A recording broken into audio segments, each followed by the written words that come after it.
there is a lot of news. And one of the reasons there is a lot of news is because there is not only a lot happening in Washington, D.C., there's a lot happening in the Middle East.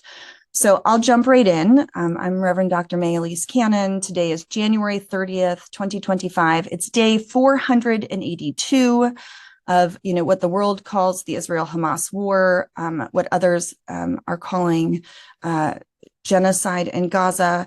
I wanted to start by talking about Gaza. On Tuesday, more than 300 Palestinians returned to their north. That meant returned to the north and sought to return to their homes. That meant crossing the Netzarim corridor.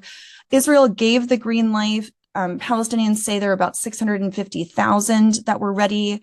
There were initially delays. Tens of thousands of people were delayed because of a situation where Hamas was supposed to release the last Israeli female civilian last weekend, and that did not happen. We hear reports that Palestinians have been jubilant to return home. They were lined up. It looks like the Great Migration. When you look at pictures of the Nakba in 1948, tens of thousands walking together in a spirit of hope, but also great grief. And so the Palestinians are seeking to return home to see if there's anything of their home left. Reports indicate more than 3/4 of the homes in Gaza City have been partially damaged or destroyed, for example.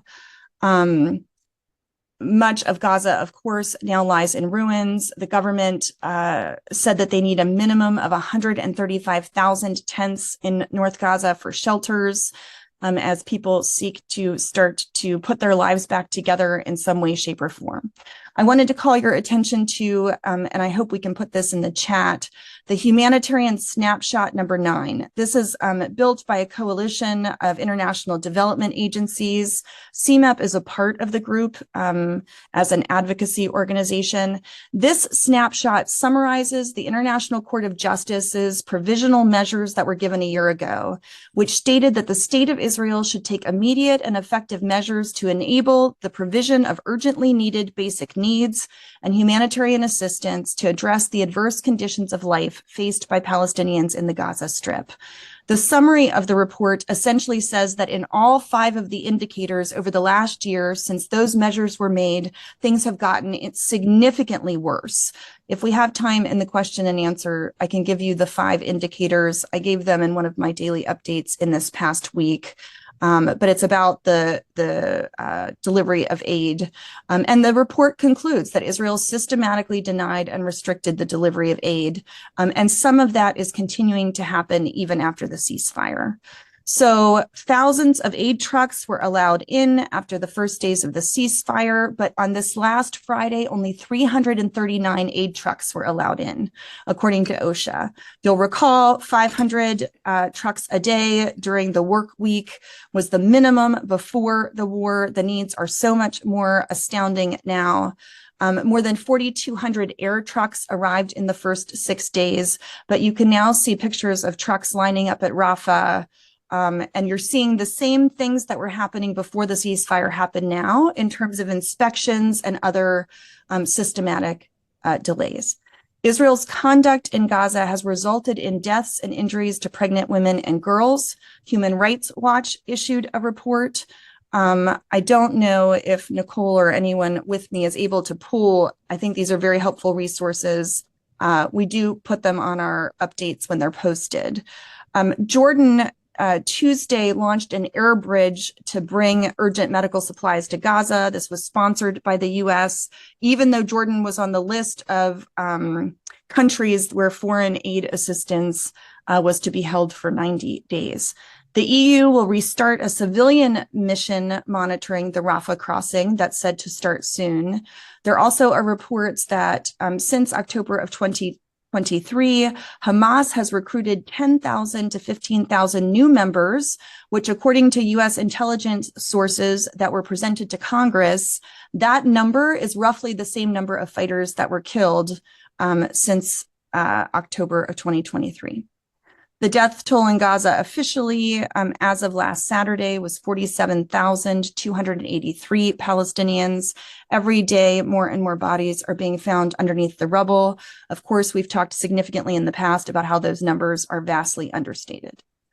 In terms of the ceasefire agreement, on Saturday, the 25th, the second hostage exchange happened. 4 Israeli female soldiers were exchanged for 200 Palestinian prisoners released. The ceasefire is held for another day. It's supposed to be 42 days total. On Saturday of this last week, I gave an extensive update of who some of those Palestinian prisoners are.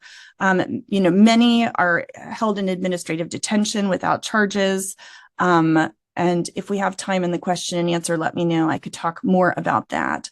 Among the 200 Palestinians released from Israeli jails Saturday, 121 were serving life sentences. 79 were serving longer sentences. These are considered high-value prisoners. Once the prisoners are released, one of the things that's important to understand is the Israeli military often raids the homes of families, even before the release. The Israeli military in the occupied West Bank has forbidden celebrations, has confiscated Palestinian paraphernalia, has gone in and even rearrested there have been raids on the homes of people who were released right after they were released. Dozens of Palestinians have also been swept up. And so one of the dynamics is as prisoners are released, often many prisoners are arrested, that are different individuals than those released in the prisoner exchange. The Israeli army stormed the town of Karawat Bani Zaid, north of Ramallah, during a celebration for the return of freed prisoner Saad Nasser Arar, for example. There is a question about the Bibas family. It's an Israeli family. Their mother, Shiri, and 2 children. Kafir was 9 months old. His brother Ariel was 4 during October 7th. Initially, they were thought to be dead. Their current status is unknown. About a year ago, Hamas had claimed they were no longer alive. That's a big question being discussed in Israel. Today, Arbel Yehud was the Israeli civilian who was supposed to be released last weekend. There was a hostage exchange this morning. 3 Israelis were exchanged in addition to 5 migrant workers, Thai nationals who were held in the Gaza Strip. Now, one of the things that happened today is that the Hostages and Missing Family Forum had a public video of the hostage release as it was happening. I'll talk about the implications of that. I think I added these in just a few minutes ago, but essentially the implications are during one of the releases, one was in North Gaza, I think 2 were in South Gaza. I might have that reversed in terms of numbers. But when Arbel Yehud was released, she walked through a crowd and it looked very tenuous. She was surrounded, by Hamas fighters. She had been held by the Islamic Jihad. And so as of the time, like half an hour ago, the Palestinian prisoners who were to be exchanged for the Israelis today had not yet been released. And it was being reported in Israeli news that might not happen because she was so mistreated during her release. Hamas has reported that 8 of the remaining 26 hostages that are due to be free are dead.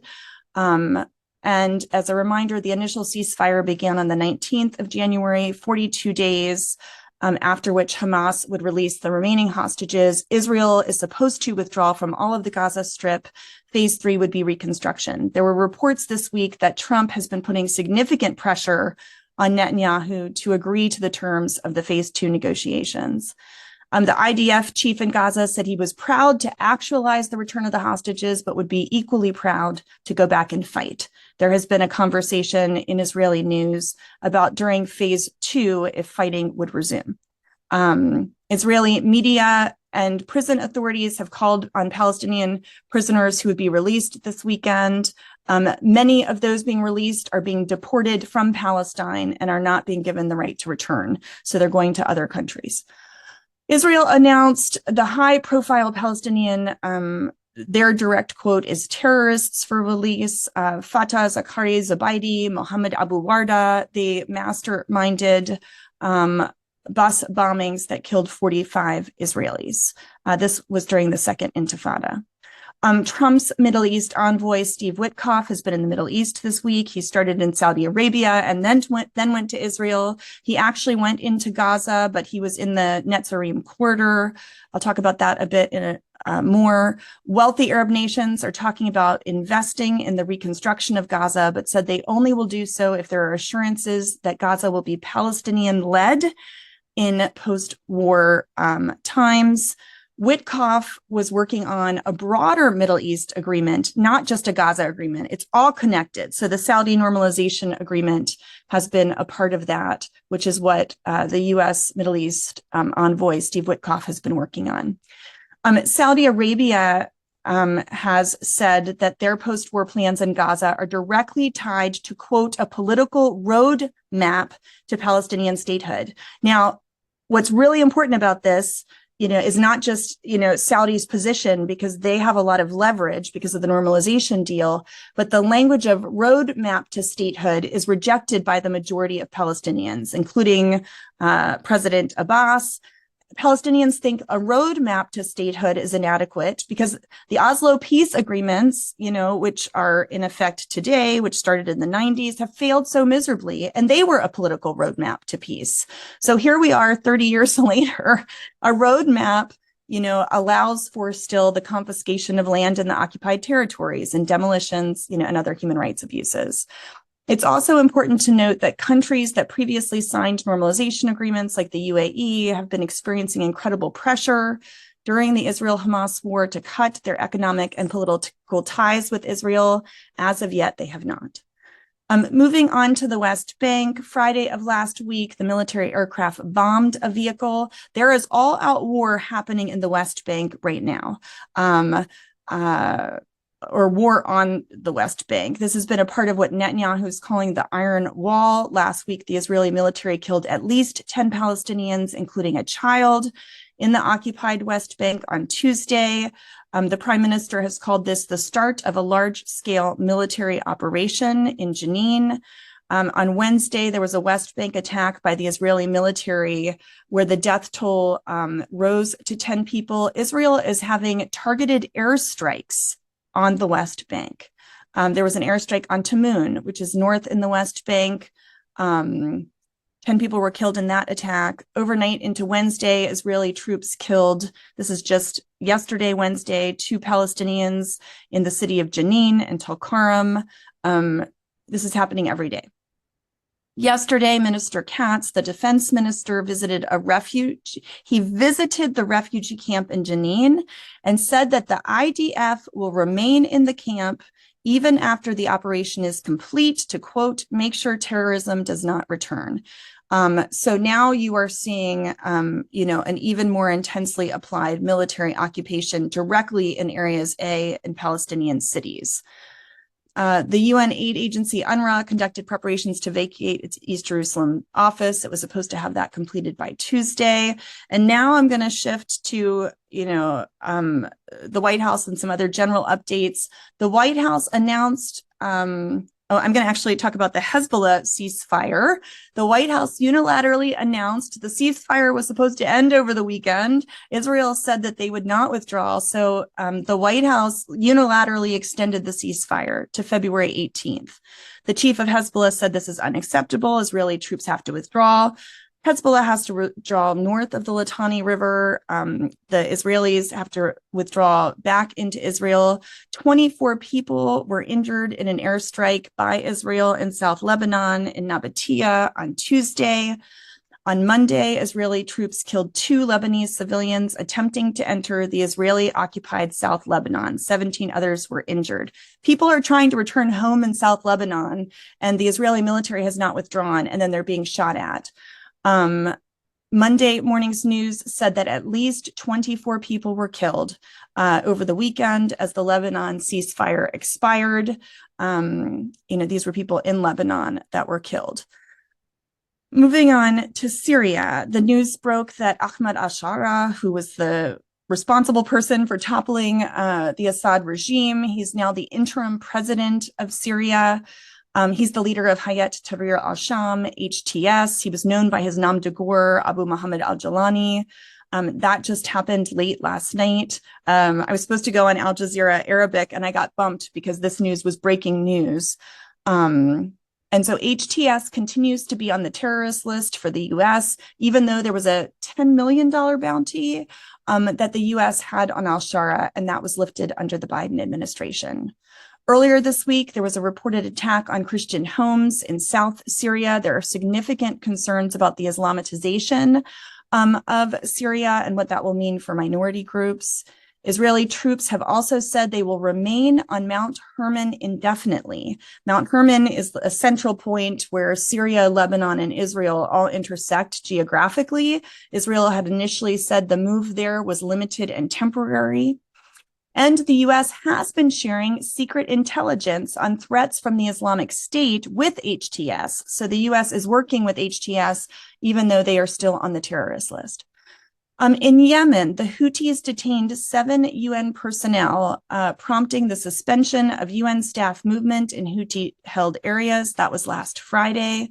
And on Saturday, 153 prisoners with support from the International Committee of the Red Cross were released. Houthis have said they would stop the attacks on the shipping lanes if the Gaza ceasefire holds and becomes permanent.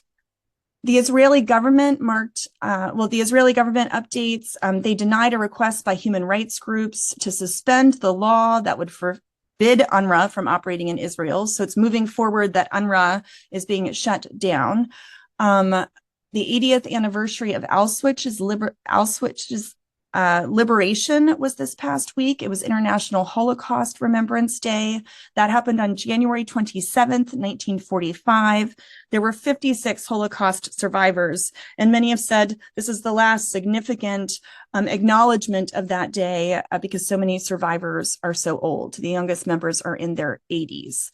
Netanyahu's corruption trial continued this week. And the Knesset in Israel approved a preliminary vote for the bill that is called Eliminating Description for Real Estate Purchases in Judea and Samaria. According to the human rights group Yesh Din, which is Israeli, the proposed bill aims to ease the purchase of land in the occupied territory by settlers and to expand the settlement enterprise. This is allowing Israelis to buy land in the West Bank. Once it happens, it becomes permanent.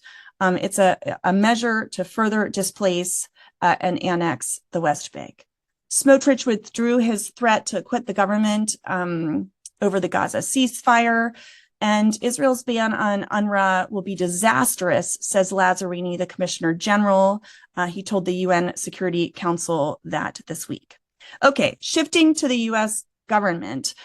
Trump said on Saturday, he told King Abdullah that Gaza should be cleaned out, and he asked the Jordanians to take about 1.5 million refugees from the territory.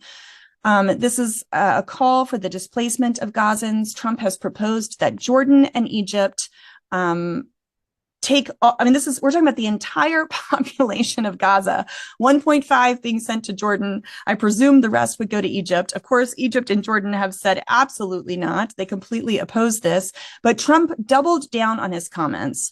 Later on in the week, he said the population needs to be removed. He says it's necessary for rebuilding. He said, when you look at Gaza, it's been hell.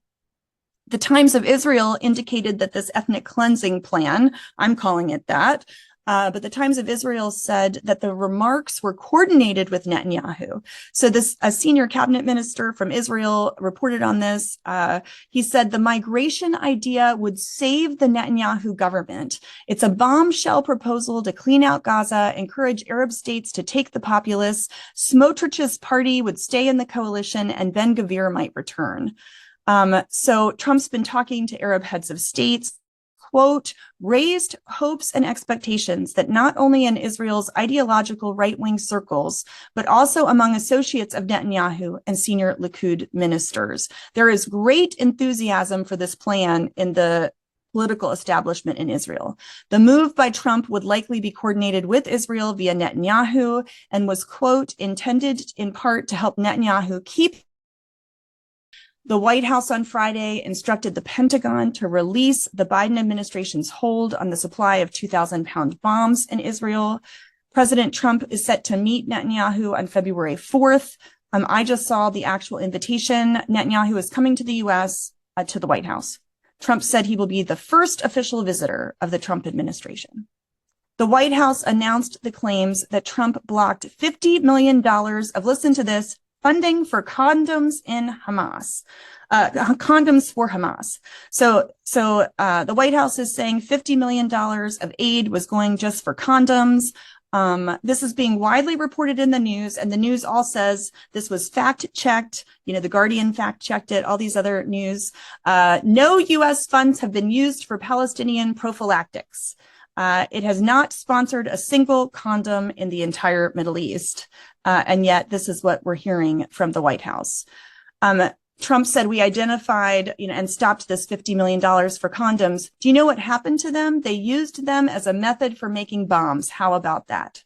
That's a direct quote from Trump about the condoms.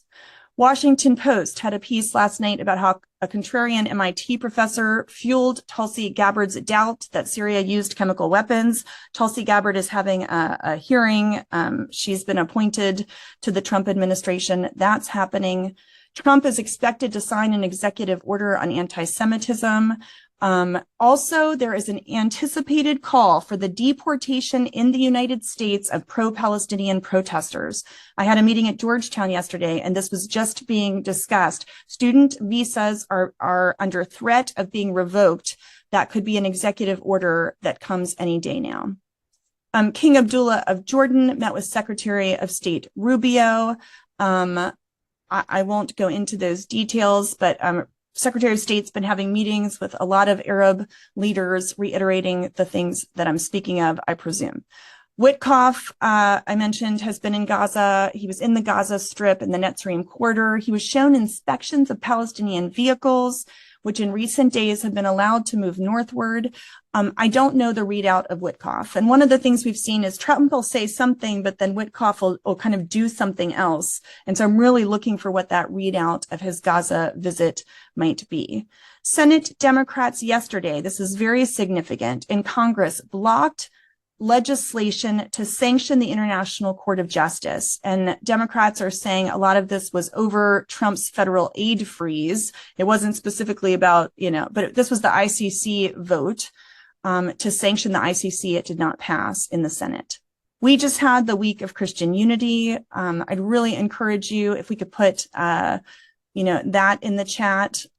We did 30 minutes a day for the Week of Christian Unity, highlighting Andrew DeCourt's book on Jesus' Sermon on the Mount. We had many of our partners from the Middle East speak for that. If you haven't registered for our advocacy summit, that's coming up March 19th and 20th in DC. So registration for that is open. We put out several statements lately, but our last was calling for de-escalation, demilitarization, the support of a permanent ceasefire and lasting peace, and calling for accountability. Trump's actions to lift sanctions on settlers, to reintroduce heavy weapons, contradict his commitments to be a president of peace, which he said in his inaugural address. And I'll just read this prayer. This is from Destiny Magnet. She wrote this. She preached this Sunday. We're still preaching in churches, quite regularly. We have a Pilgrimage to Peace tour starting soon.